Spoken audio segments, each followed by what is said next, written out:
Лекари, политичари, уметници, професори, па и обични граѓани. Сите овие биле следени и прогонувани од тајната полиција. Фантастична бројка од 15.000 досиеа на 630.000 страници поседува Државниот архив на Македонија. Направени се од страна на УДБА и тајната полиција во периодот од 45-та до 2000 година. Според информациите на архивот составени биле околу 120.000 досиеа, но тие се или уништени или се наоѓаат во тајните депоа на соседните земји. Оние пак кои ги поседува државата веќе ја видоа светлината на денот. Срочени во 9 тома хронолошки од 45-та до 2000 година, граѓаните сега имаат можност да видат кој следал, кој бил следен и за која цел, односно кој бил предмет на оперативна обработка на тајните служби и нивните соработници. Можеби најинтересни се оние предмети направени по независноста на Македонија. Директорот на архивот Филип Петровски отворено говори за лицата кои соработувале со тајните служби. Причина, овие документи повеќе не се тајни, односно се декласифицирани. Пример е новинарот Зоран Божиновски кој според овие документи пренесувал информации на тајната полиција.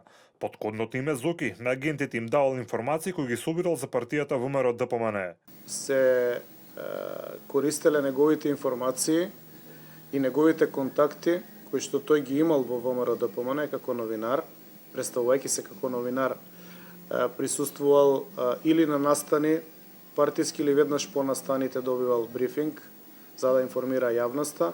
Меѓутоа тој ги користел своите присуства да ги мапира луѓето кои што се присутни на тие настани и истите имиња веднаш потоа ги предавал на секторот за државна безбедност во Куманово. Според документите, поранешната УДБА се интересирала и за нашинците во диаспората. Неодамна е објавено досие во Австралија на австралиската тајна служба, кое што е декласифицирано и со самото тоа станува достапно за јавноста.